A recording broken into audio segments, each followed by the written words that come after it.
رب ذوالجلال قرآن عظیم میں یوں ارشاد فرماتا ہے، اے رسول کیا آپ نے نہیں دیکھا ان لوگوں کو جنہوں نے اپنی خواہشات کو اپنا خدا بنا لیا ہے، اپنی خواہشات کو اپنا معبود بنا لیا ہے، جو وہ چاہتے ہیں اسی کے پیچھے بھاگتے ہیں، اس کی عبادت کرتے ہیں۔ اور اللہ تعالیٰ فرماتا ہے، اے نبی کیا آپ ایسوں کی سفارش کریں گے اور ایسوں کے آپ وکیل بنیں گے جو اپنے خواہشات کے پجاری ہیں؟ اور اللہ فرماتا ہے ان میں سے تو اکثر ایسے ہیں کہ انہیں عقل نہیں ہے، وہ جانوروں سے بھی بدتر ہے، جو اپنے خواہشات کے پیچھے بھاگ رہے ہیں۔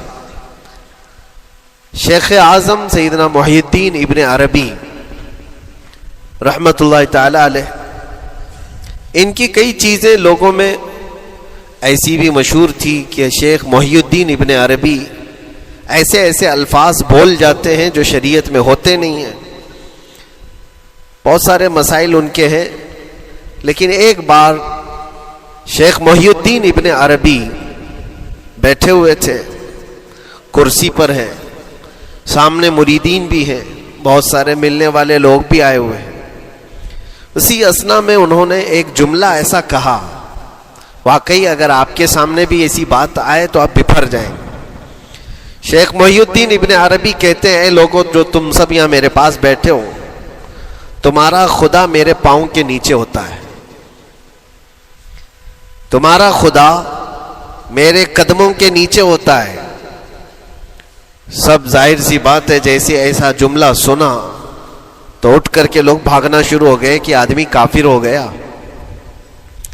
شیخ اعظم ہیں یہ حضرت محی الدین ابن عربی، جن کی بہت ساری کتابیں ہیں، تصوف میں آپ کا ایک بہت بڑا باب ہے۔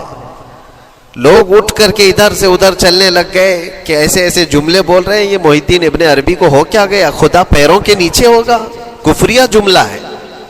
سب تو چلے گئے، دو باقی رہ گئے جو مخصوص مریدین میں سے تھے۔ انہوں نے کہا کہ حضور جو جملے سنے ہم کو بھی کانوں پر یہ وزن لگ رہے ہیں، لیکن کیوں کہا آپ نے ایسا؟ اس کا کچھ معنی ہے؟ آپ جیسے عظیم المرتبت بزرگ سے ایسا جملہ کیسے ممکن ہے؟ انہوں نے فرمایا کہ ان سب کو بھی تو یہ پوچھنا چاہیے تھا میرے بولنے کا مطلب کیا ہے۔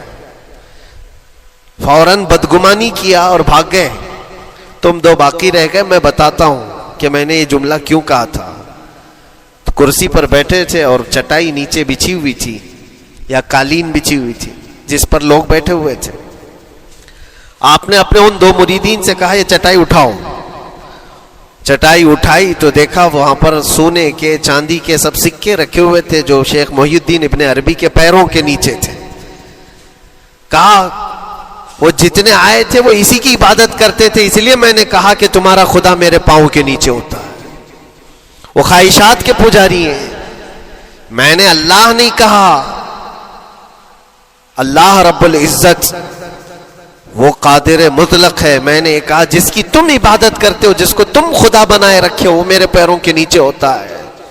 اور حقیقت ہے میرے عزیزوں، جنہوں نے خواہشات کے پیچھے بھاگنا شروع کیا، در حقیقت وہ اپنا خدا بنا چکے ہیں ان کو۔ کیا ایسا نہیں ہوتا ہے کہ جو بندہ ضدی طبیعت کا ہوتا ہے، چاہ لیتا ہے کہ یہ مجھے چاہیے تو چاہیے، یہ مجھے چاہیے تو چاہیے، یہ جو ضد ہے اپنی خواہش کو پوری کرنا، یہاں پر کہا گیا ہے کہ وہ اپنی خواہش کی عبادت کر رہا ہے، اس کے پیچھے بھاگ رہا ہے۔ اسی لیے اللہ کے نبی صلی اللہ تعالی علیہ وسلم کی ایک حدیث میں آپ کو سناؤں۔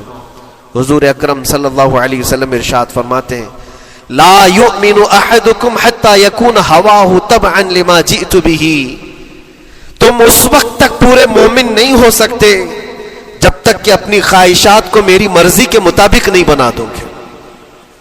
حضور کے قدموں میں لا کر اپنی ہر خواہش کو قربان کرنا ہو، یہ نہیں کہ میری چاہت تو ایسی ہے، میں خواہش ایسی رکھتا ہوں لیکن شریعت ایسا کہتی ہے۔ یہ جب ٹکراؤ آیا تو سمجھ لو کہ تمہارے اندر ایمان آیا ہی نہیں ہے، تم مومن نہیں ہو۔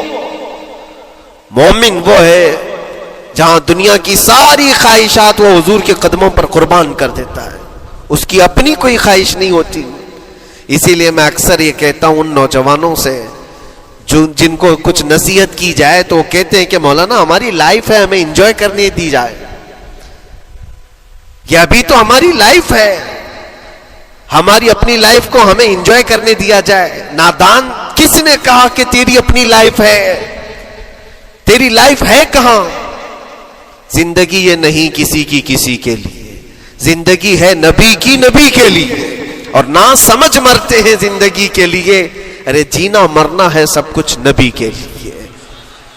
جو خواہشات کو لا کر کے حضور کے قدموں پر رکھ دیتا ہے تو پھر وہ کہتا ہے میرے عزیزوں, وہ پھر آ کر کے یہ کہتا ہے اپنی خواہشات, اپنی طبیعت جہاں سب مر جاتی آدمی کی, اس کی اپنی کچھ نہیں ہوتی, تب اس مومن کی زبان سے یہ نکلتا ہے یا رسول اللہ زمین و زمان تمہارے لیے, مکین و مکان تمہارے لیے, چنین و چنا تمہارے لیے, بنے تو جہاں تمہارے لیے, ہم آئے یہاں تمہارے لیے, اٹھے بھی وہاں حضور کے لیے.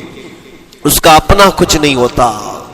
اپنی خواہش ہوگی تو میں کرتا رہے گا, اور جتنی خواہشات کے پیچھے بھاگتا رہے گا دنیا اس کا پیچھا کبھی نہیں چھوڑتی, اور نہ ہی دنیا اس کو کبھی سیراب ہونے دے گی, کبھی پیٹ بھرنے دے گی ہی نہیں.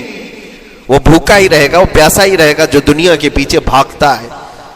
ایک مرتبہ سیدنا عبداللہ ابن مسعود رضی اللہ تعالیٰ عنہ غمگین بیٹھے ہوئے تھے, کسی بات کا غم ہوگا. نبی پاک صلی اللہ تعالیٰ علیہ وسلم کا گزر ہو رہا تھا, آپ نے دیکھا, حضرت عبداللہ ابن مسعود سے پوچھا کہ غم کیوں ہے, تو آپ خاموش رہے. تو اللہ کے نبی صلی اللہ علیہ وسلم نے ایک جملہ فرمایا جو آج ہم سب کے لیے سبق ہے میرے عزیزوں. فرماتے ہیں لا تکثر ہمک ما یقدر یکن, اپنے غم کو زیادہ مت بڑھا, جتنا لکھا ہے اتنا مل کے رہے گا. وما ترزق یاتک, جتنا اللہ نے رزق لکھا ہے وہ آ کر رہے گا, وہ تیرے پاس آ جائے گا. غم کب بڑھتے ہیں انسانوں کے؟ ہمارے اندر جو ٹینشن جس کو آپ کہہ رہے ہو, فرسٹریشن کہہ رہے ہو, یہ سب چیزیں انسان کی زندگی میں کب آتی ہیں؟ جب یہ اپنی لو اور اپنی خواہشات دنیا سے لگاتا ہے. خالق سے اگر لگاتا ہے تو پھر اس کے غم نہیں بڑھتے, بلکہ غموں کا مداوا ہے. اسی لیے بزرگوں نے فرمایا کہ اگر ٹینشن فری جینا چاہتے ہو تو انسانوں سے امیدیں کم کر لو, اللہ کی ذات سے یقین بڑھا لو, اس کی ذات سے یقین بڑھاؤ. ہم نے دیکھا ہے اپنی زندگی میں جس سے ہم ملتے رہے, جس سے کچھ خواہشیں رکھتے رہے, یا جس کے متعلق کچھ امیدیں وابستہ کر رکھی, یہاں امیدیں ٹوٹ جاتی ہیں, پھر انسان کا غم بڑھتا ہے, انسان مغموم ہو جاتا ہے. اللہ کی ذات سے جو وابستہ ہوا اور وہاں جو آس لگایا وہ ہر دن بشاشت کے ساتھ جیتا ہے, یقین کے ساتھ جیتا ہے. اسی لیے میرے عزیزوں, یہاں جس نے بھی اپنے خواہشات کو دنیا کے ساتھ لگایا ہے اسے کم کرنا ہے. لا تکثر ہمک ما یقدر یکن, اللہ کے نبی فرماتے ہیں اپنے غموں کو زیادہ مت کر, جتنا لکھا ہے اتنا تجھے مل کر رہے گا. اس دار فانی میں, اس عمل کی دنیا میں ہم نے اپنے بہت ساری چیزیں پھیلا رکھی ہیں,